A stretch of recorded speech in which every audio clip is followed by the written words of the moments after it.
and I'm glad you brought it up. Like, you're passionate about reducing food waste. You've started this awesome company that also has some really good looking merch, by the way. Like, the merch looks really cool. So tell us about that passion project you have about reducing food waste.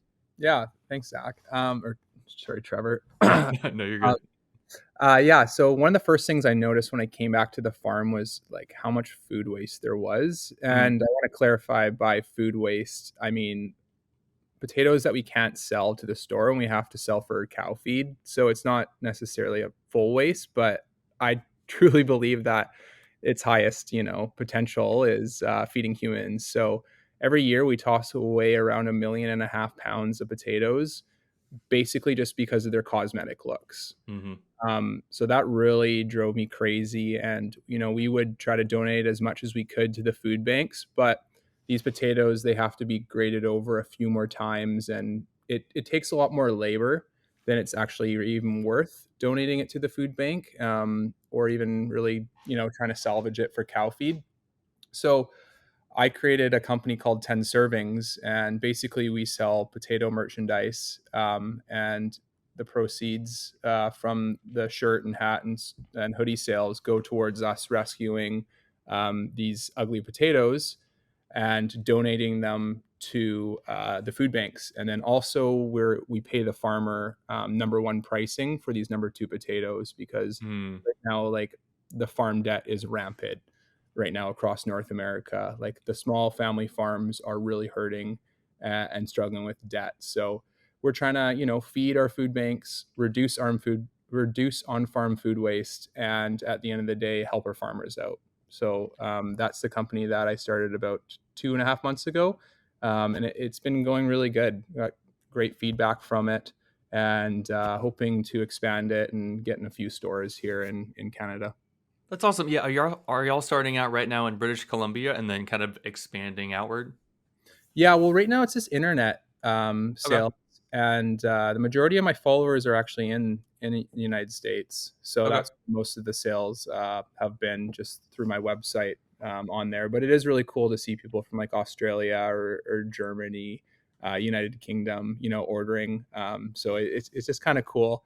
And yeah, it's gotten a really good positive feedback. We were able to donate um, our first round to the food bank, so we supplied them all their potatoes that they'll need for a week, and they feed I think over 550 families a week. So that felt pretty cool. And then from that, we've been able also to do these ugly potato days on our farm, which Mm. have a bigger impact.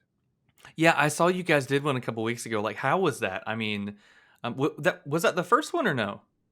No, we've done 12. So that Oh, was nice. Okay. our 12th one. So for everyone listening, it's basically a day where we put out our number two potatoes that we can't sell because of their looks, and our community can come and grab them for absolutely free. And then we just ask that if they are able to, they can donate, and that all goes 100% of those donations go to the food bank. And we started it. We had 12 people come out. hmm So you're sitting there for 4 hours and 12, it's like pouring rain. You're like, what are we doing? That's rough. Yeah.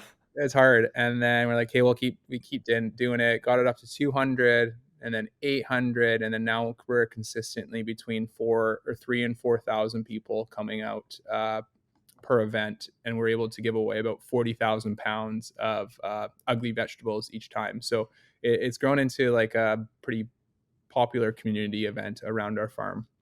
That's phenomenal. And I love the idea that you had about, you know, starting merch, not just because I'm sure you could pocket a lot of money on the merch because of your big following on TikTok and on social media, but you use the merch to drive the donating to food banks and helping farmers, send that money or send that food somewhere else. Like, that's such a great idea to use your following to help drive change in this area. I think that's really cool. And I feel like most people, when they have a community, they're like, hey, I want to pocket this money somehow. Like, whether it's, be like an independent creator or something. So it's cool that you came up with this merch idea to, like, hey, let's help decrease food waste. Yeah, thanks. And like the company's name is 10 Servings. So the hmm idea is to get it down to like every item sold is 10 servings of potatoes. But because lately we've been doing pretty good. We've been able to give out closer to about 20 servings per hat or shirt bought. So that's been really cool. And a lot of people have been supporting too with just donating to the meal plan to Mm, help us partner with these food banks and yeah, help them. Or my goal is one day to be able to provide food banks all across North America with their potatoes. If you take Canada, we're able to produce 51 million. We're able to feed 51 million people a year with what we produce, and our mhm. population is only 38 million. But yet, Oh, 7 wow. 7 million people go to bed hungry every night. Mm. So like we don't have an issue growing food, we have like a logistics issue. And it seems to be that bottom 20% of people aren't getting the food. So my goal is to keep growing this narrative and keep talking about it and be the one to solve this problem and feed the bottom 20%. I really want to put what you just said on a shirt, and maybe you can do it. We don't have a growing issue; we have a logistics issue. Like that is, I've been trying to tell people that for such a long time. Like we're growing enough food, Mhm. it's that we have a problem getting that to everybody, and we're wasting so much food. And I mean, especially we hear this all the time, like in ag. Um, by 2050, we're going to have 9 billion people on this planet to feed, and so the problem is we got to get a lot more efficient in how we're delivering that food. And people like you guys and 10 servings are really helping answer that. Yeah, and you know what? Like I think there's another issue too that we need to address. And my grandpa's always said this, but here in North America, we are the pickiest Mm, in the whole world. In the whole world. Like we eat with our eyes when we go to the supermarket. Like our yeah. potatoes, they need to have the perfect shine and show our reflection.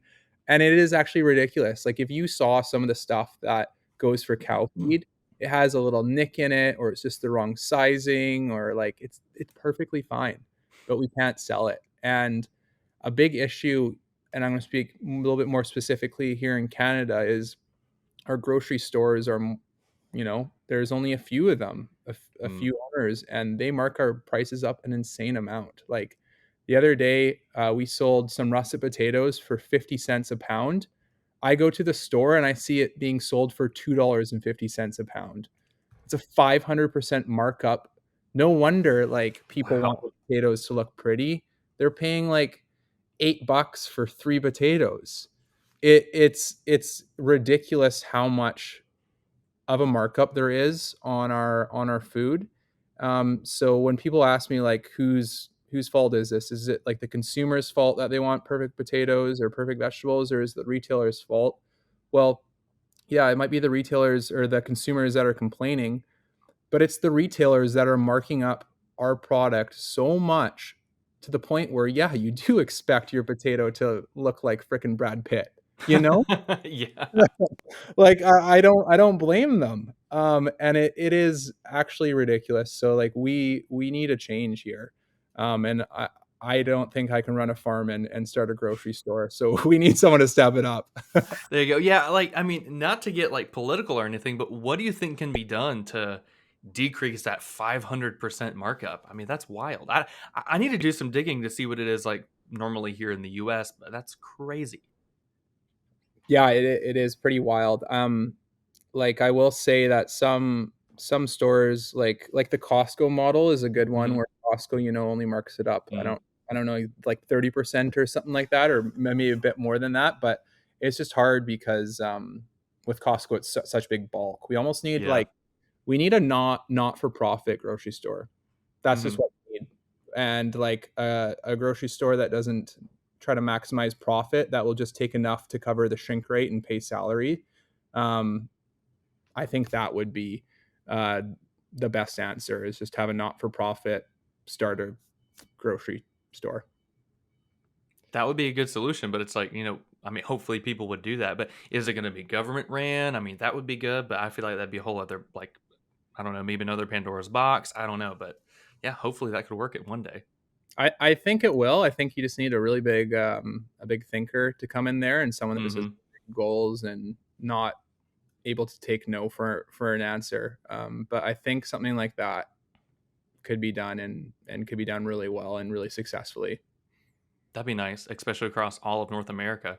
How do you think we got kind of obsessed with having perfect produce? Because I mean, a great example is like a tomato, perfectly round, no blemishes, nothing. But usually, like those perfectly round tomatoes don't taste as amazing as like a heritage tomato that's gonna be have bumps and bruises and look imperfect. Like, how do you think we got so obsessed with perfect looking produce anytime we go to the grocery store? Well, I think a large part of it is just based on the price of it. Mm, Like I said before, like if you're paying, $2 a pound for a potato, you want it to look decent and you want it to be able to store a long time, which is fair. Um, so I don't know where the other part of that comes from, but I do know that the more people I talk to who have started gardening and who's mm, tried growing their own food have a better appreciation for perfect looking food because they know how hard it is to grow. Like one little yeah. rock can make your carrot grow sideways, or not having soft enough soil can affect the shape of the vegetable. And so, like, I always encourage people to try growing your own food. Like, try having a garden. If you don't have the property of a garden, grow some potatoes in a garbage can, Hmm. grow it, and I promise you, like, there's no better feeling growing your own food and being self-sustained. You'll have a new appreciation for vegetables, and you'll have a new appreciation for the way they look. Like, if you get a perfect looking vegetable, you're stoked because that hardly ever happens. Oh yeah, no, that's so true. I tried growing tomatoes, and I didn't know how hard it is to grow tomatoes here in Florida because it gets so hot and humid. And Mm. every tomato, right before it got ripe, it would bust at the top and then be ruined. I was like, well, dang it. And then another time, I grew basil because I wanted to make like some dried basil, and I was like, oh, this would be great. So I had two huge basil plants, took the leaves off, put them in the oven to dehydrate them, crushed them up. I had a mason jar. It made like the tiniest amount of dried basil. And I was like, "Oh my god, like this is so much work for such a tiny amount of basil." No wonder. I mean, like geez, like okay, I'm not going to do that anymore. I'm going to support those hardworking farmers that are doing it, and like kudos to them. Like they're producing a lot of basil, and they're working a lot harder than I am. I know, and I think too, like, it's a good activity for your mind. Like, I feel Hmm. like right now, even I'm on social media way too much. I have way too much screen time, in my life. And I have a friend. He runs an account called Mind and Soil and Mind, and it's Okay. all about how gardening is just really good for your mental health. And it is really true. Like, when you can work with your hands and be in Mother Nature and not on technology, like, there is this recharging aspect to your mind Mm.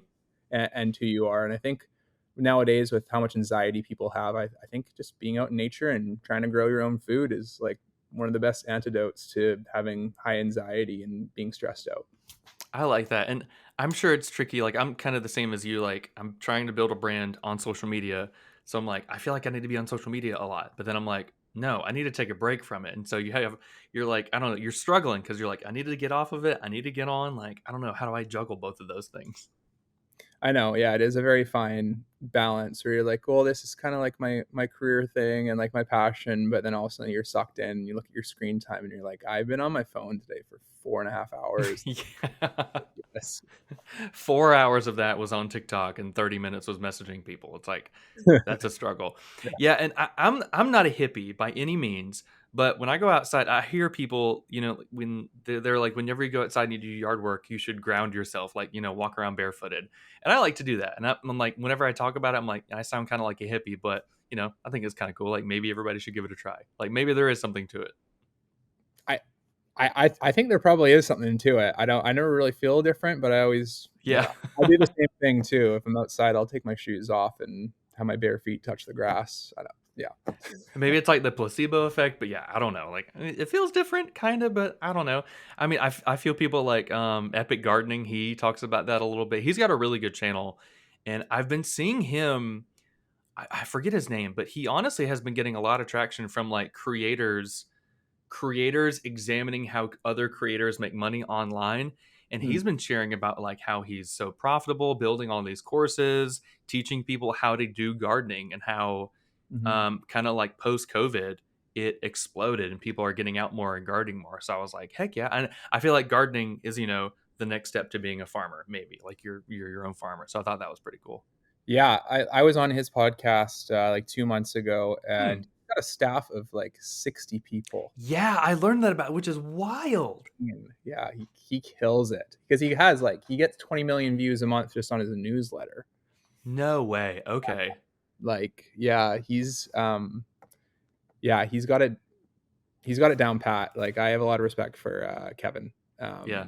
He's doing it right, and he's like affecting a lot of people's lives. Like, you're Mhm. so right. Like, once COVID happened, people needed that break to get outside, and you just saw gardening explode. And he was one of the channels that were there and received the benefit of that and the lion's share of followers. And good for him. He's crushing it.